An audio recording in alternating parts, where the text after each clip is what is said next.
All right, welcome back. It's time for us to talk entertainment, and I'm joined here now by someone who's a very good friend of mine, and sent people to my house to find out the color I was wearing so that he can do better than me.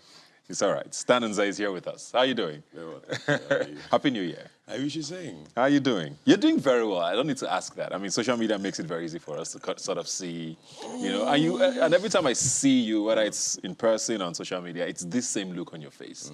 You almost always look very happy. What drives that?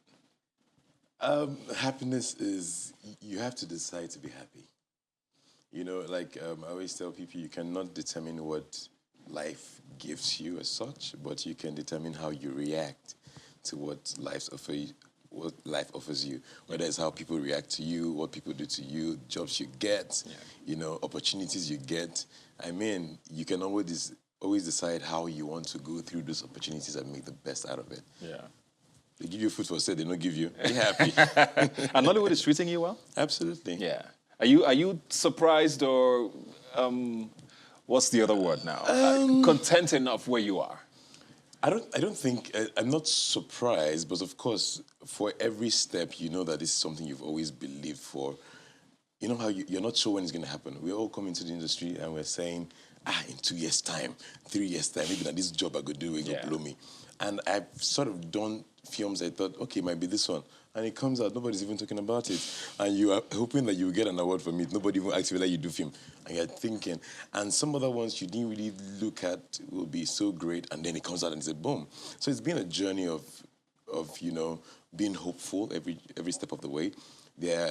Every job is important. Every project is important. So this project is as important as the last one because it's all cumulative to make the brand stand. Yeah. I know you went to Unizik, yes, I believe. Yes. Was that where this started for you, or was it before that or after that? Yeah, so prior to Unizik, I just got out from school. I knew I wanted to act. But you know how I wasn't sure it's something you could do professionally when you say, I'd be an actor. Do people really make money from it? So the people I used to see on it, they're just like, maybe they're just having fun. I didn't think it was something I would be able to do and do professionally. But the urge was strong. I entered school and I joined a theatre group, Champions Theatre. Did you study theatre? No. Okay. I studied computer science. Oh, interesting. So I joined the theatre group. We were always ministered on Sundays, then we'd go for performances. So it sort of helped my craft, gave me the confidence I needed because sometimes you're coming into the industry, you're not sure how powerful or how strong an artist you are. So there's no training ground. So it sort of served as a training ground for me. Yeah. After every performance, I just have people come up to me and say, guy, you the actor. You saw me do this thing. And I'm okay, maybe there's something here. There's something here. And that's how it started. I taken for auditions. Initially, did you live in Lagos at the time? Yes, but I was studying in Oka, so it was hard to do projects in Lagos. So I will always go to school when there's a long vacation or something. I'll come for auditions. But then you know how it works? It works then.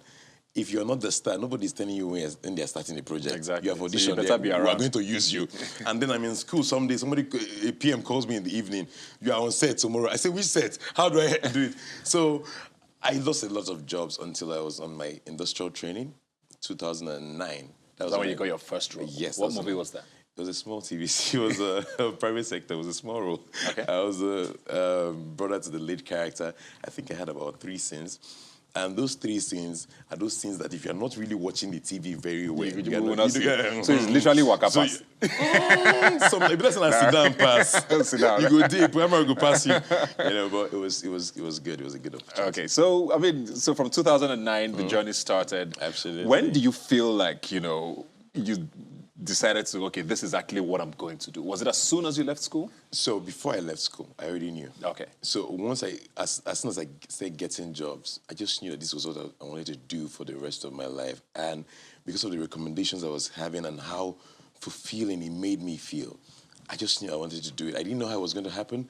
I didn't know where the next job, because, the acting industry, the entertainment industry in general is a place you have to have faith. Yeah.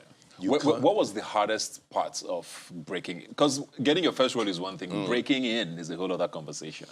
Was it harder than you thought?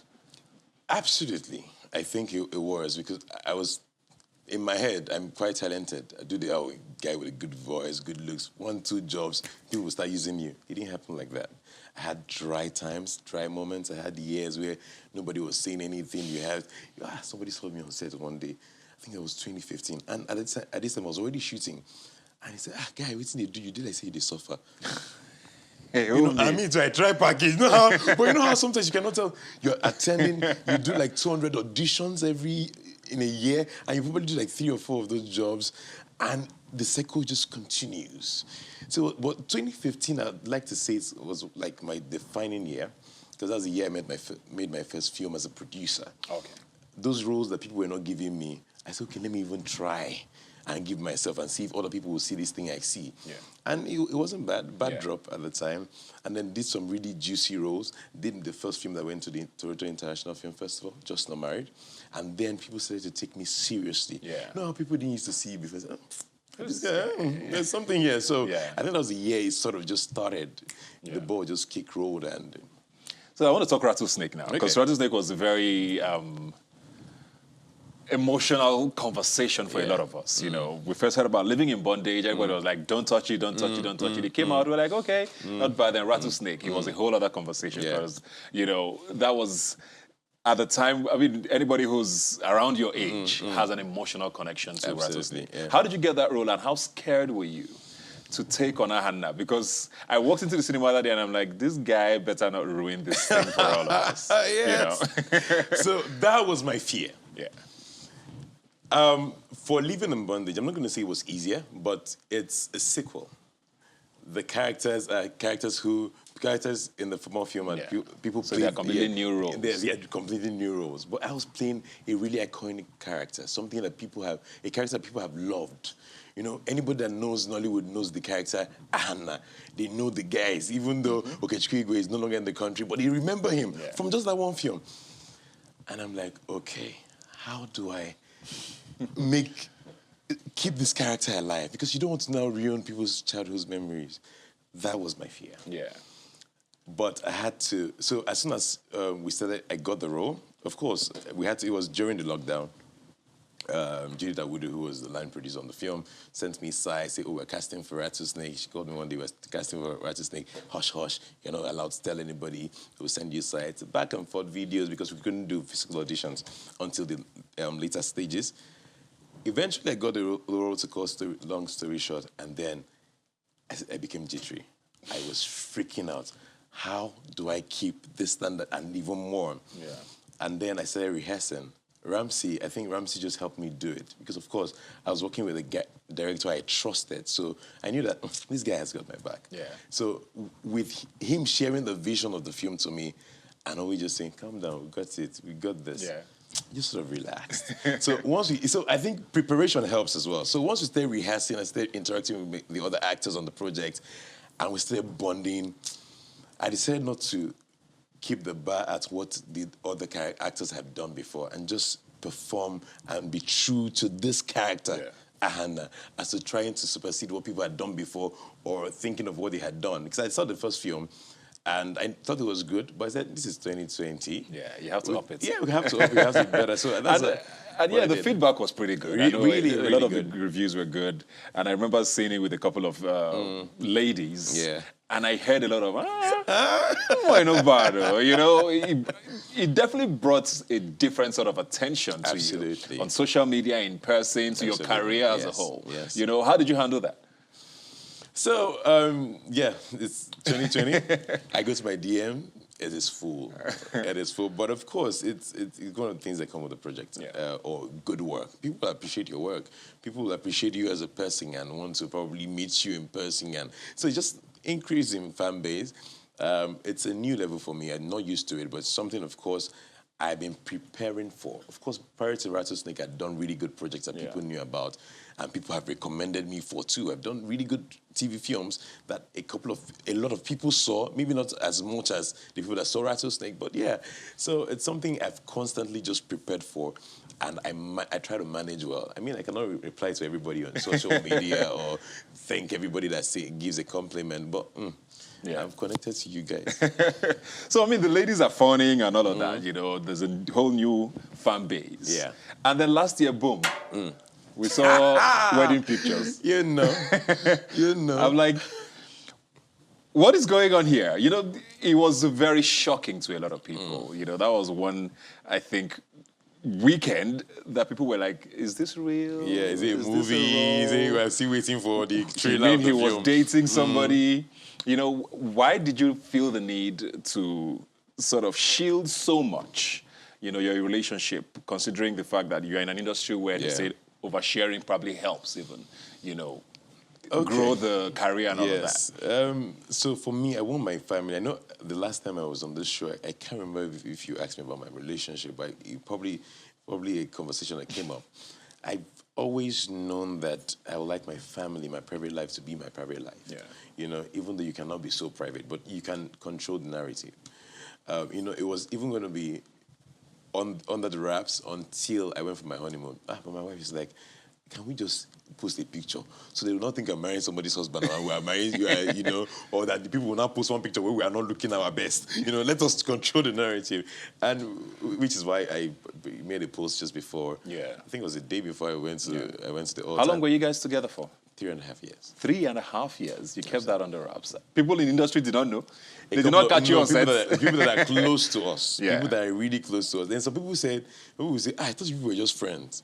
Because, of course, it's Nollywood now. You don't want to overshow emotions outside. So we decided to keep some things to ourselves. And I think it kind of worked, you know. And even till now, I don't want to be a social media, you know, husband. I want to, even though you're going to show some things, because of course you have people in your lives. Yeah. She has fans, I have fans, but it's something I like. I want my marriage to work. Yeah. And I want it to work for me. So God is my guardian. I don't know what other people don't do.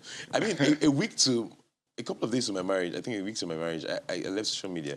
A lot of news on Instagram, this one they fighting wife, this one they fighting husband.